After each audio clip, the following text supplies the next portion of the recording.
Assalamualaikum warahmatullahi wabarakatuh. Baik, ini masih penyebab-penyebabnya. Nah, ini menarik. Saya tidak menerjemah, mungkin kalau di buku ada terjemahnya. Persecution mania. Ini istilahnya ya, ini mungkin setara dengan mancing mania ini. Persecution mania itu nama lainnya persecution delusory. Merasa bahwa orang lain itu akan menyakiti dirinya.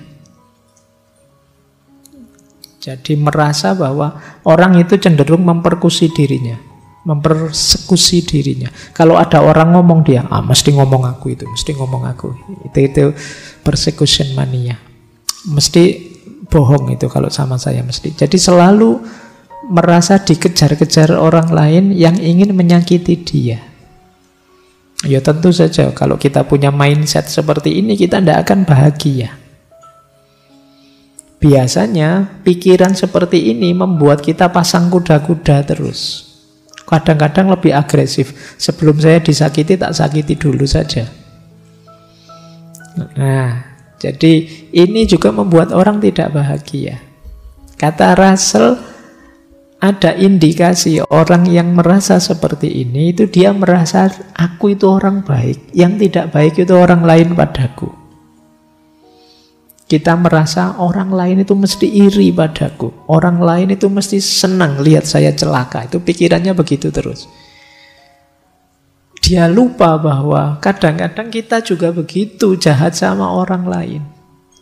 Tapi yang ada di pikirannya orang lain saja yang jahat sama dirinya. Nah, ini namanya persecution mania, tidak tenang, khawatir ditipu orang. Kayak kita misalnya khawatir diprank orang. Itu karena kita sebenarnya awalnya kan juga sering ngeprank. Kita bohongi orang, tapi kalau dibohongi orang kita marah-marah. Kata Russell di buku itu menarik. Jadi secara umum kita selalu menganggap perspektif dan perilaku kita selalu benar, murni dan baik. Sehingga ketika orang menyinggung kita secara negatif, kita pun marah. Dan setiap waktu mewaspadai singgungan yang negatif tersebut. Russell mencontohkan peradaban gosip. Ini kan banyak peradaban gosip itu, jasanya medsos itu. Orang itu biasanya sulit untuk tidak menggosip tentang temannya. Alah siapapun dia, kata Russell, pasti pernah bergosip tentang temannya. Kalian yang merasa orang tidak pernah pak saya gosip, cuma teman saya yang itu loh pak. Ayo podo itu gosip temanmu yang seneng gosip. Kata Russell tidak pernah orang itu tidak menggosip temannya. Cuma kadang orang tidak sadar dirinya sendiri tukang gosip, yang disalahkan tukang gosip yang lain. Kalau orang menggosip tentang dirinya, dia marah-marah. Dasar orang tidak ngerti agama, ghibah terus. Padahal dia sendiri juga begitu. Loh, kalau saya bukan ghibah ini pak, iktibar pak, pelajaran. Kalau yang jelek-jelek. Nah, akarnya mental kayak gini apa? Kamu menilai dirimu terlalu tinggi, menilai orang lain terlalu rendah. Kamu menganggap orang itu jelek semua, ingin memperlakukanmu jelek terus. Seolah-olah semua orang itu melihat kamu dan ingin menyusahkanmu. Ini namanya persecution mania. Biar tidak ada rasa ini apa, nanti Russell memberi 4 tips. Biar kita tidak merasa dikejar-kejar jeleknya orang lain.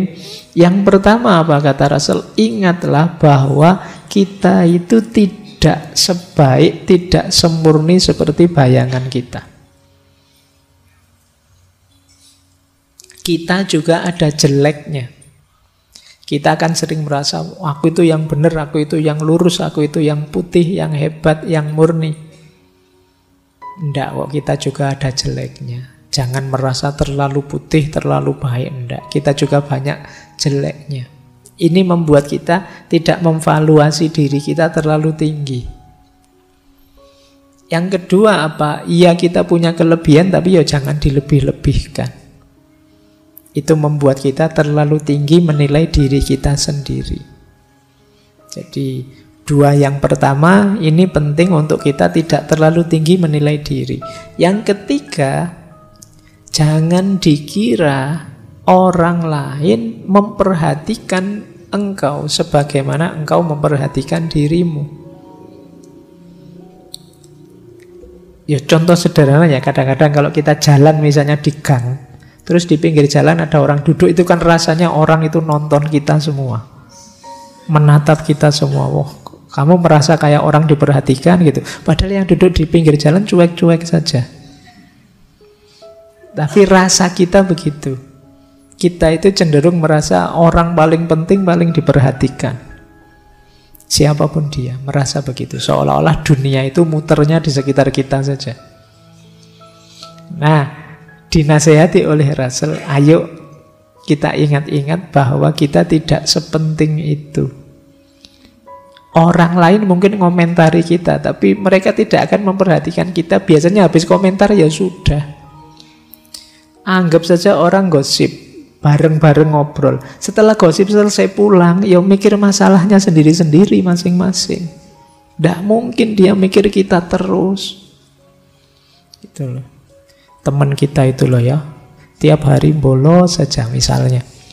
Itu kan ya pas ngomong itu aja bahas kita. Setelah dia pulang ya mikir absennya sendiri, mikir nilainya sendiri. Tidak mungkin mikir kita terus-terusan. Sementara kita menganggap orang itu mikir kita terus, memperhatikan kita terus.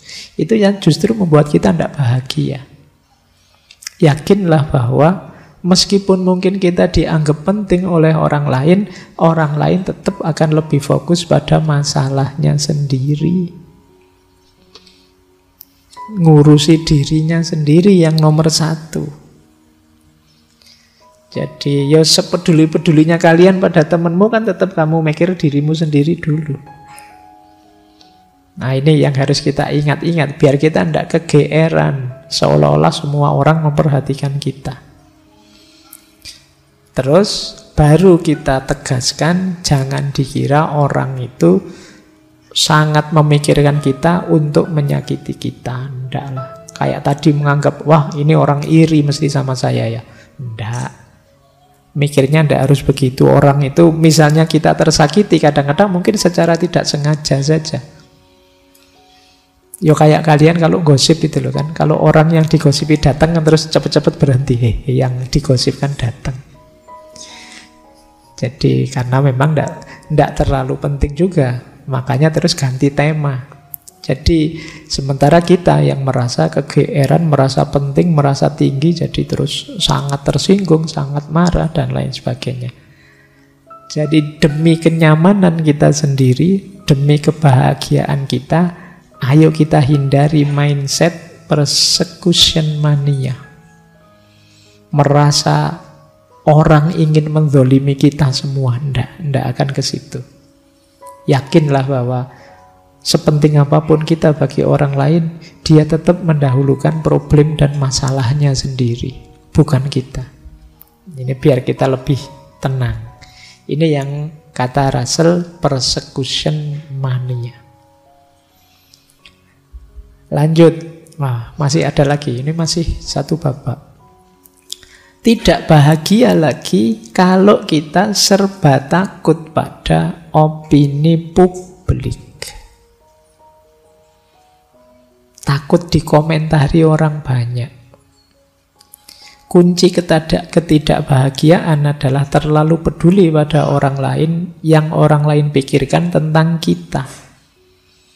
Atau apa yang orang lain anggap penting tentang kita. Mau melakukan apa saja nanti kira-kira komennya orang gimana ya. Jadi selalu begitu, kita tidak akan bahagia. Kata Russell, boleh kita menghormati opini publik.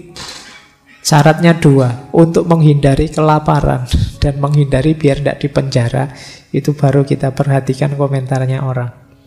Kalau kita butuh bantuan, baru kita dengarkan. Itu sederhananya begitu. Asal bukan kriminal dan demi menghindari kelaparan, itu ya bolehlah kita mendengarkan komentarnya orang dalam konteks ini. Itu maksudnya apa? Tidak usah terlalu sering didengarkan.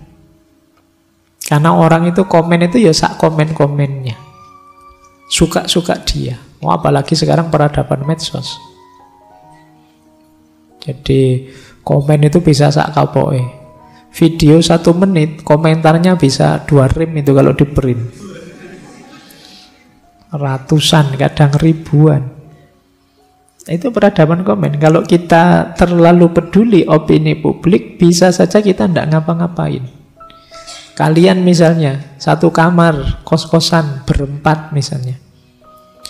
Wah, saya enaknya pakai baju ini apa ya? Temanmu yang satu, jangan pakai itu saja. Oh, bagus yang tadi, temanmu yang satunya lagi. Loh, kalau kamu ngeladeni komentarnya temanmu, bisa-bisa kamu tidak pakai baju. Bingung kamu milih, nunggu komentarnya yang cocok yang mana. Tidak apa-apa, versimu sendiri saja. Orang komen kan sesuai kondisinya masing-masing. Mereka mungkin tidak tahu persis kondisi kita. Asal tidak kriminal seperti tadi dan tidak gawat darurat seperti kelaparan, jalan saja sudah. Jadi jangan terlalu menggagas opininya orang banyak. Nanti kita capek. Kayak dulu ceritanya Nasruddin itu kan, teman-teman masih ingat sesinya Nasruddin itu. Dia sama anaknya berdua bawa keledainya. Awalnya dinaiki, dua-duanya naik keledai, tapi terus orang komentar, wah tega sekali keledai sekecil itu dinaiki berdua.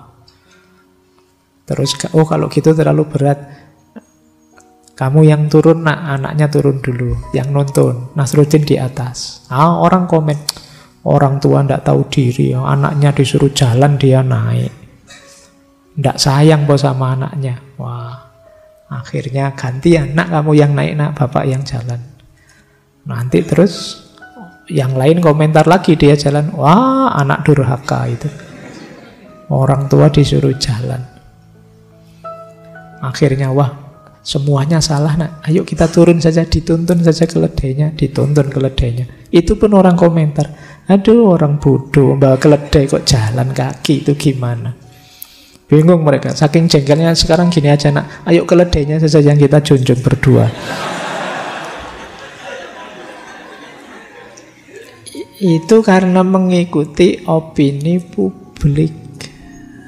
Jadi ini nama lain orang yang tidak punya prinsip. Akan membuat kita tidak bahagia. Jadi asal tidak terlalu membebani kita, sekali dua kali kita dengarkan, tapi jangan terlalu ditakuti, karena akan menghambat kita menuju kebahagiaan. Oke, untuk malam hari ini saya cukupkan sekian dulu. Mohon maaf kalau ada yang kurang berkenan, mungkin 1-2 kekurangan apa, mohon dimaklumi. Kalau ada kekhilafan, kealpaan yang teman-teman ngerti benernya seperti apa, ya silahkan disampaikan. Kurang lebihnya mohon maaf. Wallahul muwaffiq, wallahu a'lam bissawab. Wassalamualaikum warahmatullahi wabarakatuh.